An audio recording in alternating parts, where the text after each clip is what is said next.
Wahab bin Munabih pernah ditanya oleh beberapa penduduk daerah Zirar, "Wahai Abu Abdillah, apakah engkau pernah mendengar suatu musibah yang lebih besar dari yang kami alami saat ini?" Dia menjawab, "Jika kalian melihat kondisi kalian saat ini dibandingkan cobaan yang telah dialami oleh umat yang lalu, niscaya kalian dapati cobaan yang kalian rasakan itu hanyalah seperti asap di atas api." Ia menjelaskan bahwa ada seorang perempuan dari Bani Israel yang bernama Sarah, bersama ketujuh anaknya, dibawa menghadap raja. Dia seorang raja yang memaksa manusia untuk makan daging babi.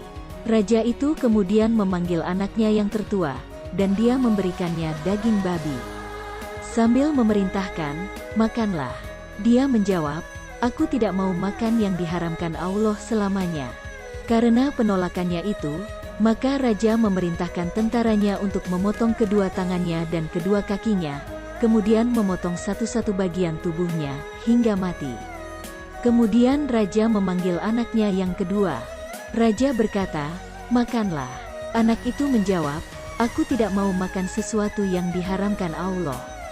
Mendengar jawaban itu, raja segera memerintahkan agar menyiapkan seceret tembaga, di dalamnya dimasukkan aspal, kemudian dipanaskan hingga mendidih. Dan selanjutnya dituangkan ke tubuh anak tersebut. Kemudian raja memanggil anaknya yang ketiga, dan dia berkata, "Makanlah." Anak itu menjawab, "Engkau lebih hina dan lebih buruk, serta lebih rendah di hadapan Allah dibandingkan jika aku memakan sesuatu yang diharamkan Allah kepadaku." Mendengar jawaban itu, raja tertawa dan berkata, "Apakah kalian tahu mengapa dia mencelaku? Dia ingin membuatku marah, sehingga aku mempercepat kematiannya." Dan dugaan dia salah. Kemudian dia memerintahkan tentaranya untuk mengupas kulit lehernya, kemudian mengupas kulit kepalanya dan wajahnya. Hal itu pun dilakukan dengan cermat oleh bawahannya. Raja itu terus membunuhi anak-anak perempuan itu satu persatu, dengan berbagai cara penyiksaan dan pembunuhan yang berbeda antara satu dengan lainnya.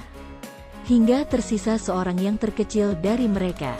Raja itu menengok ke anak itu dan ke ibunya. Kemudian dia berkata kepada ibunya, "Aku telah menyakitimu dengan memperlihatkan kepadamu penyiksaan dan pembunuhan terhadap anak-anakmu tadi. Sekarang bawalah anakmu ini, dan berdiamlah berdua bersamanya. Kemudian bujuklah dia agar mau makan daging babi itu. Cukup satu suapan, maka dia boleh hidup seterusnya bersamamu." Ibu itu menjawab, "Ya." Dan ibu itu pun membawa anaknya yang terkecil ke tempat tersendiri dan duduk berdua. Kemudian dia berkata kepada anaknya, "Anakku, apakah engkau tahu bahwa aku mempunyai hak pada setiap saudara-saudaramu yang telah dibunuh raja? Sementara padamu aku mempunyai dua hak. Hal itu karena aku menyusui mereka masing-masing selama 2 tahun. Kemudian ayahmu meninggal, sementara engkau masih berada dalam kandunganku. Maka setelah engkau lahir, aku susui dirimu 4 tahun, karena kelemahan tubuhmu, dan karena kasih sayangku padamu. Maka aku meminta kepadamu dengan nama Allah, dan dengan hakku atasmu saat engkau telah besar ini, agar engkau tidak memakan sesuatu yang diharamkan Allah bagimu, dan agar engkau menjaga jangan sampai engkau nanti bertemu dengan saudara-saudaramu di hari kiamat sementara engkau tidak menjadi bagian dari mereka." Anak itu menjawab, "Aku tidak akan memakan sesuatu yang diharamkan Allah kepadaku." Dengan jawaban itu, maka anak itu dibunuh oleh raja, sehingga dia mati sebagaimana saudara-saudaranya. Kemudian raja itu berkata kepada sang ibu, "Aku merasa sedih melihat dirimu menyaksikan itu hari ini.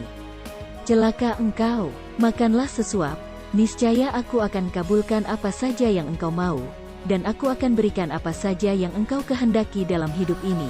Perempuan itu menjawab, "Tidak mungkin aku menyatukan antara kehilangan anak-anakku dengan kemaksiatan kepada Allah. Jika aku hidup setelah mereka, maka aku tidak mau itu terjadi padaku. Dan aku tidak akan makan sesuatu yang sama sekali diharamkan Allah bagiku." Mendengar jawabannya itu, raja pun segera membunuhnya, dan menyatukannya bersama anak-anaknya. Semoga Allah merahmati mereka seluruhnya.